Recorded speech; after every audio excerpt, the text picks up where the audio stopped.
News exchange में आपका स्वागत है। मैं हूं पूजा राज। आइए देखते हैं आज की कुछ खास खबरें। कांग्रेस नेता और लोकसभा में नेता प्रतिपक्ष राहुल गांधी ने आरोप लगाया है कि जब भी वह अपनी बात रखने के लिए खड़े होते हैं, उन्हें चुप करा दिया जाता है। राहुल गांधी जब लोकसभा में अपनी बात रखने के लिए खड़े हुए तो कार्यवाही को अचानक ही स्थगित कर दिया गया। बाहर आकर उन्होंने मीडिया से कहा कि उन्हें जानबूझकर बोलने नहीं दिया जाता। लोकसभा अध्यक्ष ओम बिरला ने राहुल गांधी से कहा कि सदन की मर्यादा और शालीनता का पालन करना जरूरी है। उन्होंने कहा कि लोकसभा में नेता प्रतिपक्ष से विशेष रूप से उम्मीद की जाती है कि वे सही आचरण करें। राहुल गांधी के इस आरोप के बाद कांग्रेस के करीब 70 सांसदों ने स्पीकर से मुलाकात की और इस फैसले पर नाराजगी जताई। कुणाल कामरा ने केंद्रीय वित्त मंत्री निर्मला सीतारमण पर कटाक्ष किया। हाल ही में रिलीज हुए उनके वीडियो में कामरा ने फेमस बॉलीवुड सॉन्ग हवा हवाई की धुन पर एक गाना बनाया। इस गाने में वो वित्त मंत्री को साड़ी वाली दीदी और निर्मला ताई कहकर बुला रहे हैं। कुणाल कामरा पहले ही राष्ट्र के डिप्टी सीएम एकनाथ शिंदे को गद्दार बोलकर विवादों में हैं। मुंबई पुलिस ने उन्हें भारतीय न्याय संहिता की धारा 35 के तहत दूसरा समन भेज दिया है। उनके खिलाफ एफआईआर दर्ज की जा चुकी है। उन पर सार्वजनिक उपद्रव करने वाले बयान और मानहानि के आरोप लगे हैं। दिल्ली सीएम रेखा गुप्ता ने 2025-2026 का बजट पेश कर दिया है, जिसके मुताबिक अब गरीब महिलाओं को हर महीने 2500 की आर्थिक सहायता मिलेगी, क्योंकि महिला समृद्धि योजना के लिए 5100 करोड़ का बजट रखा गया है। वहीं दिल्ली की लाइफलाइन यमुना नदी को साफ सुथरा और स्वच्छ बनाने के लिए 9000 करोड़ का बजट तय किया गया है। बिजली और सोलर एनर्जी को लेकर ऐलान हुआ है कि अब बिजली के तारों का जंजाल खत्म हो जाएगा। स्मार्ट ग्रिड्स आएंगे। ये भी कहा गया है कि घर पर सोलर पैनल लगवाने के लिए 78,000 की सब्सिडी दी जाएगी। 100 करोड़ के बजट के साथ 100 नई अटल कैंटीन खोली जाएंगी, जहां सस्ता और अच्छा खाना मिलेगा। दिल्ली सरकार ने 696 करोड़ झुग्गी झोपड़ियों में रहने वालों के लिए रखे हैं।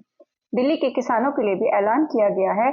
अब पीएम किसान सम्मान निधि के अलावा दिल्ली सरकार भी 3000 अतिरिक्त देगी, जिससे किसानों को 9000 सालाना मिलेंगे। हाल ही में ऑस्कर जीतने वाली डॉक्यूमेंट्री नो अदर लैंड के सह निर्देशक हमदान बल्लाल को इजरायली सैनिकों ने हिरासत में ले लिया। उन्हें पहले इजराइल में बसने वाले लोगों ने घेरा और पीटा। जब उन्हें घायल हालत में अस्पताल ले जाया जा रहा था, तभी इजरायली सेना आ गई और उन्हें हिरासत में ले लिया। इजराइल डिफेंस फोर्स का कहना है कि उन्होंने 3 फिलिस्तीनियों और एक इजरायली को पत्थरबाजी के आरोप में पकड़ा है।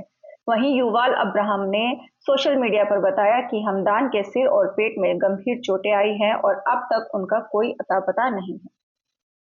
दिल्ली हाई कोर्ट के जज जस्टिस यशवंत वर्मा के सरकारी आवास में 14 मार्च 2025 की रात लगभग 11:30 बजे आग लग गई थी और जब आग बुझी तो वहां से अधजले नोटों के बंडल मिले। सुप्रीम कोर्ट ने एक हाई लेवल जांच समिति बनाई, जिसमें 3 बड़े जज शामिल हैं। पंजाब और हरियाणा हाई कोर्ट के चीफ जस्टिस शील नागू, हिमाचल प्रदेश हाई कोर्ट के chief justice GS Sandhawalia, Karnataka high court की न्यायाधीश अनु शिवरामन। जांच समिति ने जस्टिस वर्मा के आवास का दौरा किया और उस कमरे को देखा जहां आग लगी थी।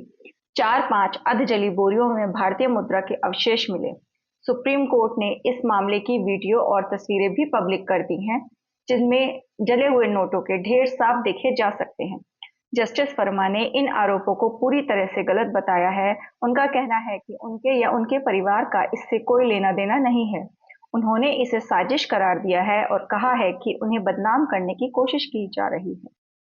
20 से ज्यादा हमलावरों ने तमिलनाडु के पत्रकार और यूट्यूबर साबुक्कू शंकर के घर पर हमला कर दिया। न सिर्फ तोड़फोड़ की गई, बल्कि गंदगी और मानव मल तक फेंका गया। उनकी बुजुर्ग मां को धमकाया गया। साबुक्कू शंकर ने हाल ही में सीवर ट्रकों की खरीद में हुए बड़े घोटाले का खुलासा किया था, जिसमें उन्होंने नेताओं और अधिकारियों की मिलीभगत का पर्दाफाश किया था।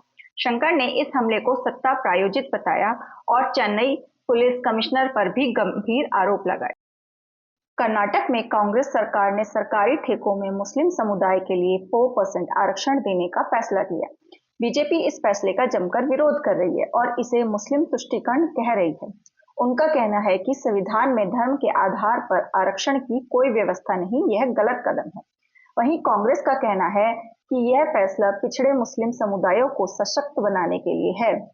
केरल, बिहार, तमिलनाडु और तेलंगाना जैसे कई राज्यों में पहले से ही मुस्लिमों को ओबीसी कैटेगरी में आरक्षण मिल रहा है।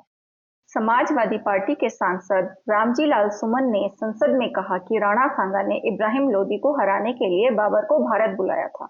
उन्होंने ये भी कहा कि अगर मुसलमान बाबर के वंशज माने जाते हैं तो हिंदुओं को राणा सांगा का वंशज कहा जाना चाहिए। बीजेपी और कई इतिहासकारों ने इस दावे को पूरी तरह से खारिज कर दिया है। इतिहासकारों में भी इस मुद्दे पर बहस छिड़ गई है और कुछ मानते हैं कि सुमन की बात सही हो सकती है, जबकि दूसरे इसे पूरी तरह से गलत बता रहे हैं।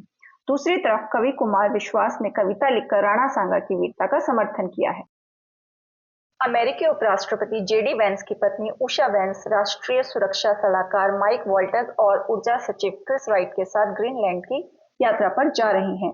ग्रीनलैंड के प्रधानमंत्री म्यूटेबी एगेडे ने इस यात्रा को आक्रामक बताया है और कहा कि ये अमेरिका की शक्ति का प्रदर्शन है।